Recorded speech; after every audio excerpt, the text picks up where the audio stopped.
Welcome to Fragile Bonds, to powerful stories of family, love, loss, and the choices that shape our lives. Now let's begin today's story.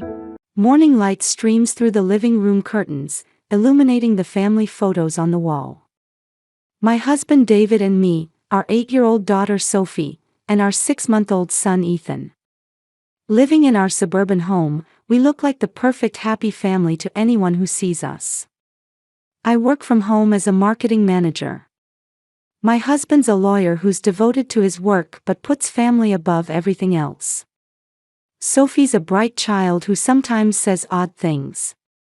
She seems to have this intuition about things, this sense when something feels off. Ethan's a quiet baby who doesn't cry much. I'm a cautious person by nature, so I've installed a baby monitor in the bedroom. Only David and my mother-in-law Patricia know about the monitor. One afternoon, I got a call from my sister Ashley. "Jennifer, listen. I'm getting married next month." My hand trembled as I gripped the receiver. Ashley's voice was bubbling with happiness. "Really? Congratulations, Ashley. What's he like?" "Still a secret. But I want everyone to meet him. You have to come to the wedding." Ashley's wedding would be held over the weekend in a city about 2 hours away by plane. I thought for a moment before responding. "Ethan's still so small, it might be hard to bring him along. Why don't you ask your mother-in-law? She loves her grandchildren, doesn't she?" I hesitated at my sister's suggestion. It was true that Patricia loved taking care of her grandchildren. But honestly, I found her a bit difficult. I always felt like she was looking at me with critical eyes. That evening when I discussed it with David, he said immediately, "Let's ask Mom. She'll be fine." The next day, I called my mother-in-law. Patricia paused before answering. "Of course I'll watch him. But Jennifer, do you really trust me?" Those words stung. My mother-in-law seemed to see right through my feelings. "Please. I'm asking you to take care of Ethan." David took the phone and convinced his mother. Patricia wore a complicated expression but eventually agreed. "All right. I'll take good care of him." The night before we left, Sophie came to me. My daughter's face looked a bit anxious. "Mom, something feels weird." "What's wrong, Sophie?" "I don't know. But is Ethan going to be okay?" I gently stroked my daughter's head. Sophie's intuition was sometimes right, but I thought this time it was just anxiety. "Grandma will be there, so he'll be fine. Don't worry." The next morning, we went to my mother-in-law's house to drop off Ethan. Patricia took the baby at the front door and looked straight into my eyes. "Have a good time. Don't worry." Her words seemed sincere. But I got in the car with a heavy heart. This was my first time as a mother leaving my 6-month-old baby to go on a trip. When I looked back, Patricia was holding Ethan and waving. I waved back weakly, and the car pulled away from my mother-in-law's house. The drive to the airport felt longer than usual. David gripped the steering wheel in the driver's seat while I sat in the passenger seat. Sophie in the back seat stared out the window. I noticed my daughter wasn't acting like herself. "Sophie, it's okay. Ethan's with Grandma." My daughter turned to look at me. In her eyes was an anxiety she couldn't put into words. "Mom, is Ethan really okay?" This was the 3rd time. Since we'd left, my daughter kept asking the same question. I took out my cell phone and called my mother-in-law. After a few rings, Patricia answered. "Is Ethan all right?" "He's fine, Jennifer. He just woke up from his nap. He's in a great mood." My mother-in-law's voice was calm and reassuring. I hung up and told Sophie. "See, Grandma says Ethan's doing fine." But Sophie's expression didn't brighten. My daughter just nodded slightly and turned her gaze back to the window. David looked at our daughter in the rearview mirror and said to me quietly, "She really is a worrier, isn't she? Maybe she takes after me." I smiled wryly. I was certainly a cautious person too. But Sophie's anxiety seemed like something different from simple worrying. We arrived at the airport and checked in. On the way to the boarding gate, Sophie stayed silent the whole time. Usually she'd be excited about flying, but today was different. We boarded the plane and took our seats, and preparations for takeoff began. I fastened my seatbelt and took a deep breath. I was anxious about being separated from Ethan, but this was my sister's wedding. For Ashley's sake, I had to smile and celebrate. The plane began rolling down the runway and soon lifted into the sky. David spoke to me as I gazed at the sea of clouds outside the window. "It's been a while since we had a family trip." "Yes. But I was really surprised that Ashley's getting married. Actually, I haven't been in touch with her much lately. I've been too busy." That was the truth. Since Ethan was born, I'd had my hands full with childcare and work. Even when my sister called, I never had time to really talk. I always cut the conversation short after just a few minutes. Memories came flooding back. When we were children, our parents always compared me and Ashley. "Jennifer's the honor student, Jennifer can do anything." Every time they said that, I saw my sister's expression darken. I hated it. But I couldn't say anything. As adults, we went our separate ways. I got married and had children, while my sister stayed single and pursued her career. Before I knew it, the distance between us sisters had grown. "Jennifer." David's voice brought me back to the present. "Sorry." "What?" "You were deep in thought." "Yeah."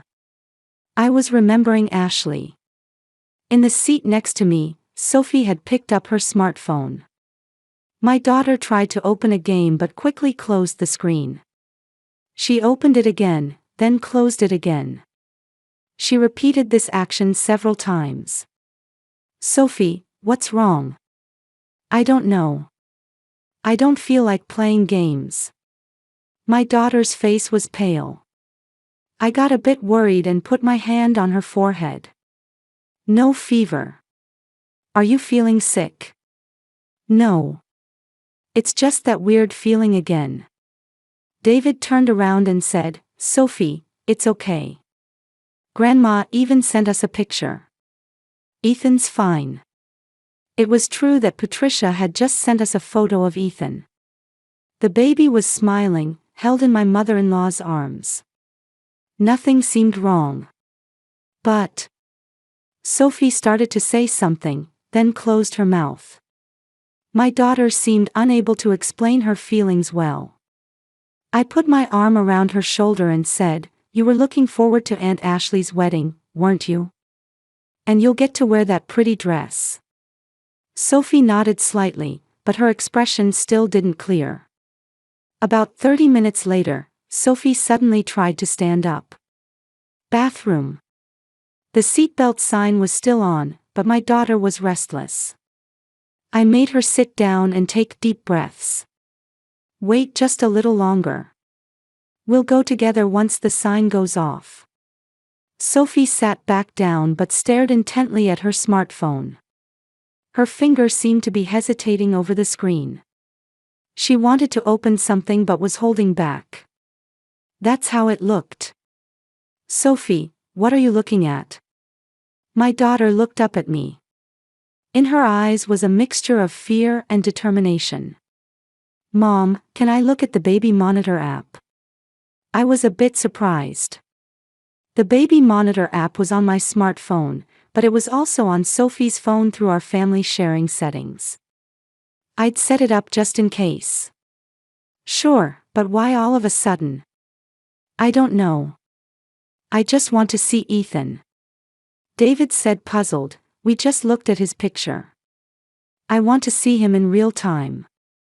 There was an unusual strength in Sophie's voice. I nodded, though a bit confused. Okay. But I'm sure there's nothing wrong. Sophie opened the app with trembling fingers. A spinning circle on the screen indicated it was loading. For a few seconds, we stared at the screen. Those few seconds felt like an eternity. I could feel Sophie's breathing getting heavier. My chest felt tight for no reason. Then the moment the screen opened, the smartphone nearly slipped from Sophie's hands. My daughter's face turned white as paper, her lips trembling. Mom, Dad, look at this. My daughter's voice was hoarse. I quickly took the smartphone from Sophie's hands. The moment I looked at the screen, I felt like my heart stopped. The baby monitor footage showed a figure lying on the floor. Patricia. My mother-in-law wasn't moving. Next to her, Ethan was crying. I couldn't hear the baby's cries as audio, but I could see his little mouth open wide. And at the edge of the screen, two dark shadows. Clearly people we didn't know. They looked like men. What's on the screen? My voice was shaking. David leaned over to look at the screen. That's Mom. Why is she on the floor? On the screen, one of the dark shadows moved. It was approaching Ethan. Then Patricia, who should have been lying there, suddenly moved. My mother-in-law desperately crawled and threw herself in front of the baby. Like a shield. Sophie started crying. Ethan's in danger. The passengers around us turned to look. Attention focused on our seats. But I couldn't care about that. My fingers were shaking so much I could barely press my mother-in-law's number. Finally pressing the call button, the ringtone began. It kept ringing. Once, twice, 3 times. No one answered. Pick up, please, pick up. I muttered like a prayer. But the ringtone just kept ringing emptily. David stood up. I'll call 911. Wait. I grabbed my husband's arm. How can we from here? We're still on the plane. David thought for a moment, then pressed the call button. 911. The emergency number. When the operator answered, my husband started explaining the situation. My son's in danger. We need police right now. The address is. I looked at Sophie's smartphone again. The footage continued.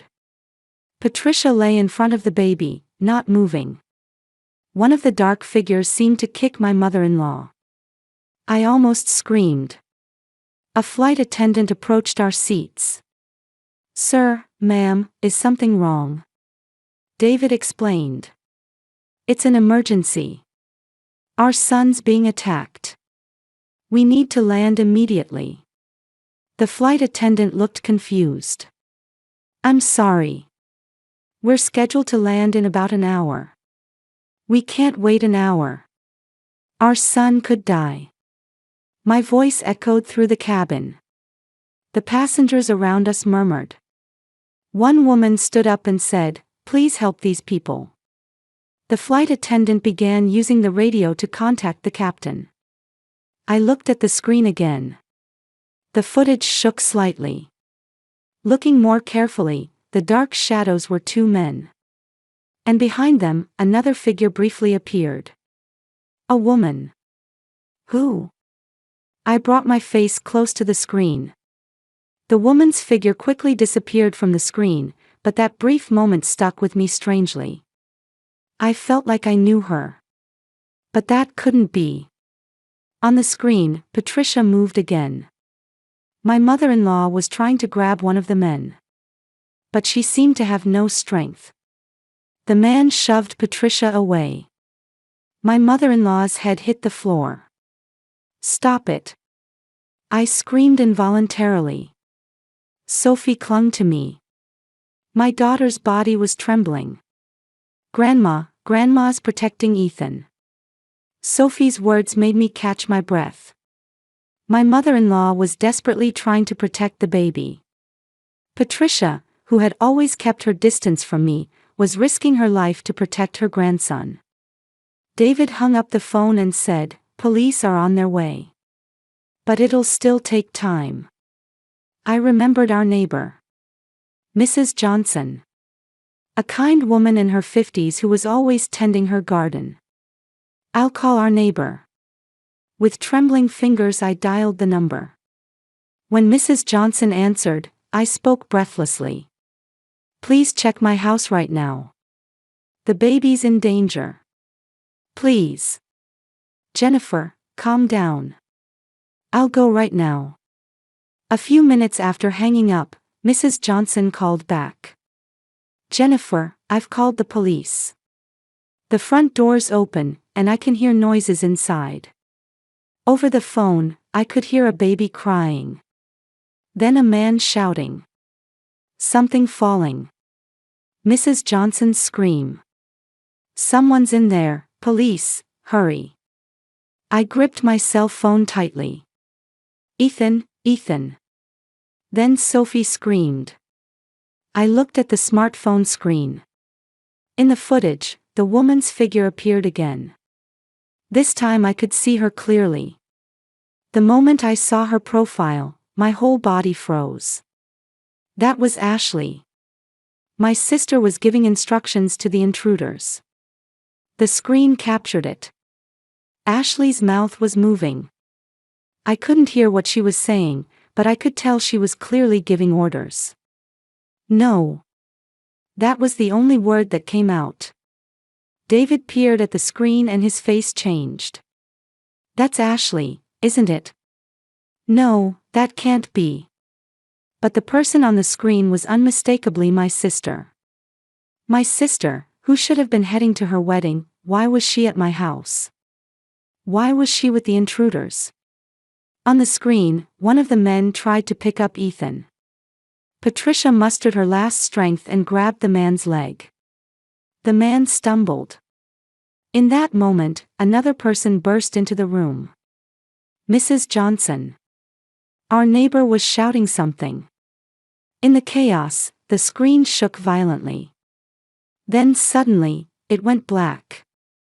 "It's not showing anything." Sophie screamed. I closed the app and opened it again. But the screen stayed black. "The power's been cut," David said. Someone turned off the monitor. I gripped my cell phone and called Mrs. Johnson. The ringtone sounded. But no one answered. I tried Patricia again. Still no answer. The passengers around us were looking at us with concern. The flight attendant came back and said, "The captain is preparing for an emergency landing. We can land in 45 minutes. 45 minutes. What would happen in that time? Was Ethan safe? Patricia? Mrs. Johnson? And Ashley? Was my sister really there? Why? My mind was in chaos. Sophie was crying next to me. David held our daughter while gripping my hand. "It'll be okay. It'll definitely be okay." But my husband's voice was shaking too. All we could do was wait for landing.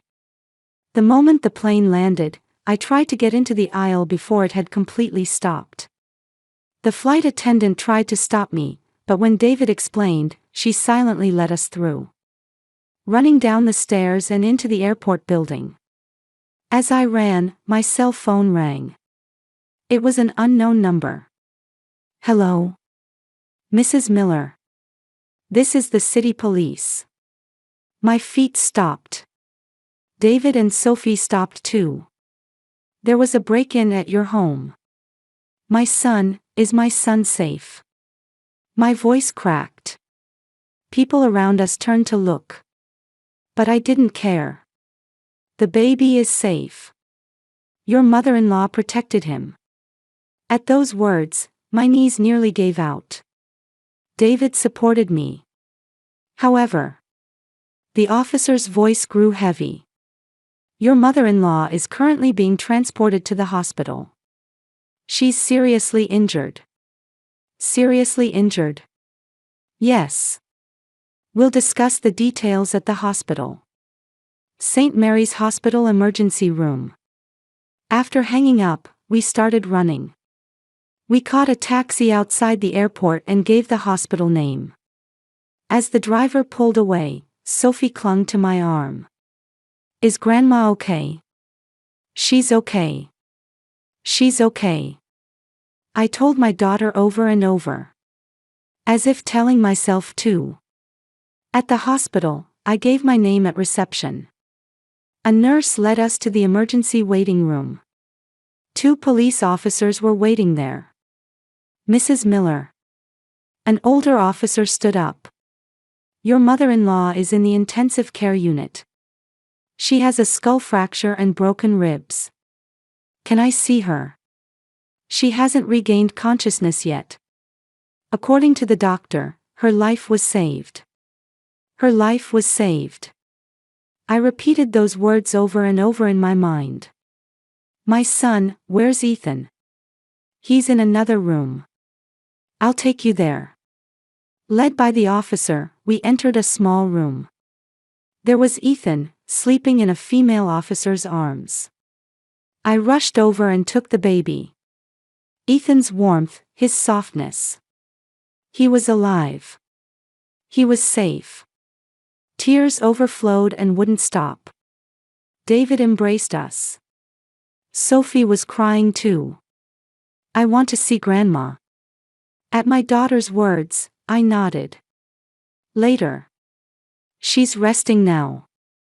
The officer said quietly, could I ask you some questions? Who was scheduled to visit your home today? Still holding Ethan, I answered, no one. Except my mother-in-law. What about your sister, Ashley Miller? The moment I heard that name, my body went rigid. Ashley was supposed to be having her wedding. That's why There is no wedding. At the officer's words, I looked up. We've arrested 2 perpetrators. One of them has confessed. The officer paused before continuing. This incident was planned by your sister, Ashley Miller. I felt like the world had stopped. David gripped my shoulder. What are you saying? My sister was having a wedding. The fiancé is also fictitious. The wedding invitation was a fake. I shook my head. That couldn't be possible. According to the perpetrator's testimony, Ashley was trying to, your family, especially the baby. The officer chose his words carefully as he continued.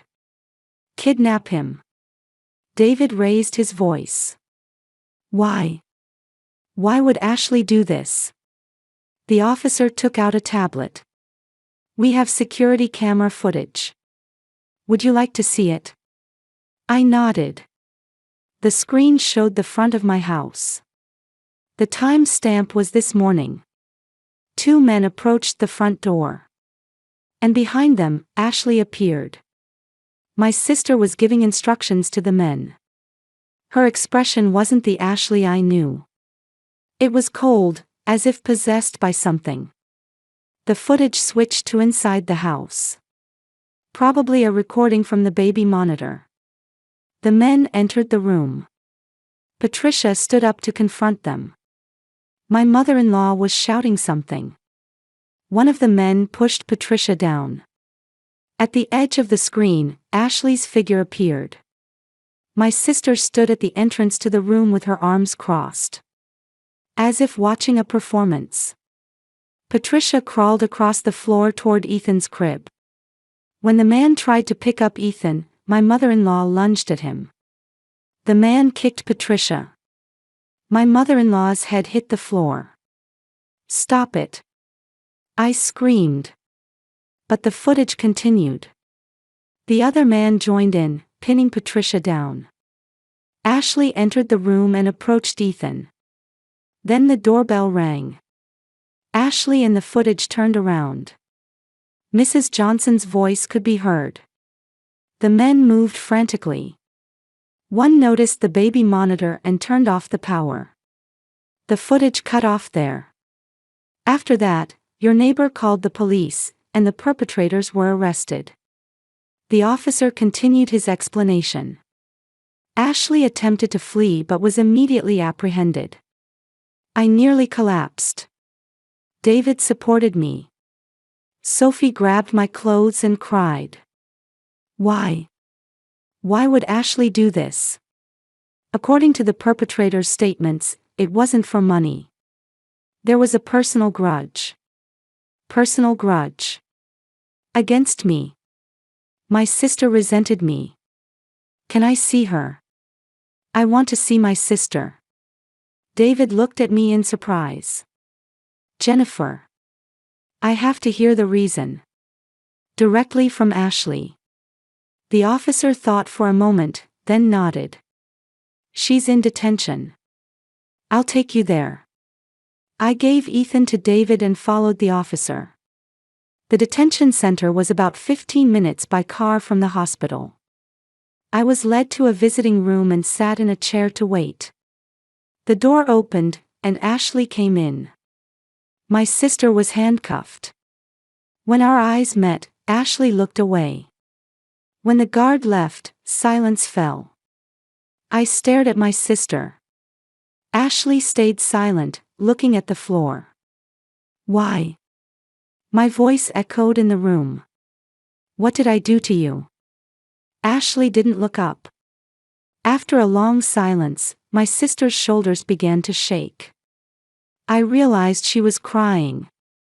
You were always the only one who was happy. It was a hoarse voice. I lost everything. My job, my boyfriend, our parents' love. Ashley. Every time I saw your perfect family, I wanted to destroy it. My sister's words pierced my chest. I thought if I took something from you, I could win. Ashley looked up. Her eyes were red and swollen. But I was wrong. Even hurting you didn't fill my heart. I couldn't say anything. I hadn't noticed my sister's suffering. I'm not perfect either. The words finally came out. I'm always anxious, lacking confidence. I'm sorry I didn't notice about you. Ashley shook her head. It's too late. It's already too late. It's not too late. Not yet. Jennifer. My sister's voice trembled. But no more words came. The guard returned and announced the end of visiting hours. Ashley stood up. My sister looked back at me just once. Her eyes overflowed with regret and sadness. When the door closed, I stayed seated in the chair, unable to move. Our sisterly bond had broken in this way. My happiness had driven my sister into a corner. Tears streamed down my cheeks. I couldn't stop them. Several weeks later, Patricia regained consciousness. I was holding my mother-in-law's hand in the hospital room. My mother-in-law's eyes slowly opened and looked around. Then when she recognized my face, her lips moved. Ethan. It was a raspy voice. Holding back tears, I answered. He's safe. Because you protected him. Tears flowed from Patricia's eyes. Thank goodness. I tightened my grip on my mother-in-law's hand. Why? Why did you risk your life to protect him? Patricia looked at me. In her eyes was a kindness I'd never seen before. Because he's my grandson. At those words, I broke down crying. Patricia weakly squeezed my hand back. Jennifer, there's something I need to tell you. My mother-in-law looked up at the ceiling. Actually, I've been envious of you all along. Of me? The perfect mother, the perfect wife. Things I couldn't do. Patricia's voice trembled. That's why I kept my distance. Seeing you reminded me of my own failures. I shook my head. I'm not perfect either. I'm always anxious, lacking confidence. Really? Yes. I thought you didn't like me. Patricia laughed quietly. I'm sorry. Actually, I admired you. We embraced. My mother-in-law's body was thin and frail, but her warmth was real. 6 months have passed since then. Patricia has fully recovered and now visits our house almost every day. One Sunday afternoon, we gathered for dinner in the living room. Patricia was holding Ethan. Ethan had turned 1 and had grown into a cheerful baby who laughed a lot. Sophie sat next to my mother-in-law, smiling. Grandma's a hero, right? When Sophie said that, Patricia laughed bashfully. That's too much. David poured wine and said, Mom, why don't you stay over tonight? Thank you. But I'll come again tomorrow. I looked at my mother-in-law and smiled from the heart. Since that day, our relationship had completely changed. The family bond that wasn't blood-related had become irreplaceable. I thought about Ashley. My sister received a suspended sentence after a psychiatric evaluation. She's now receiving psychiatric treatment.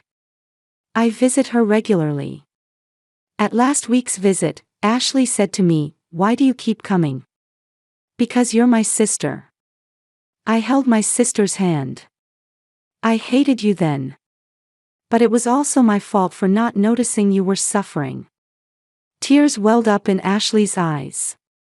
Maybe someday we can start over as family. For the first time, my sister seemed to smile from her heart. Yeah. Remembering those words, I looked outside through the living room window. Patricia was playing in the yard with Ethan and Sophie. When my mother-in-law lifted the baby high, Ethan laughed with delight. Family isn't just about blood relations. But even with blood ties, you can get love wrong. Real family is people who protect each other with their lives. Whether by blood or by marriage. Patricia turned around and waved at me. I waved back. Mom, take a picture. I heard Sophie's voice. I picked up my smartphone and went out to the yard. Patricia, Sophie, and Ethan stood together smiling. When I pressed the shutter, a perfect family photo was captured. But now I know. There's no such thing as a perfect family. It's about accepting each other's imperfections and protecting one another. That's what family is. The evening sun illuminated the living room. On the wall hung a new family photo. Patricia was in it too. It was a portrait of our real family. David put his arm around my shoulder. We're happy, aren't we? Yes. We really are. Ethan's laughter echoed. Sophie ran around. Patricia smiled gently. I wished this moment could last forever. Not perfect, but full of love. That was us.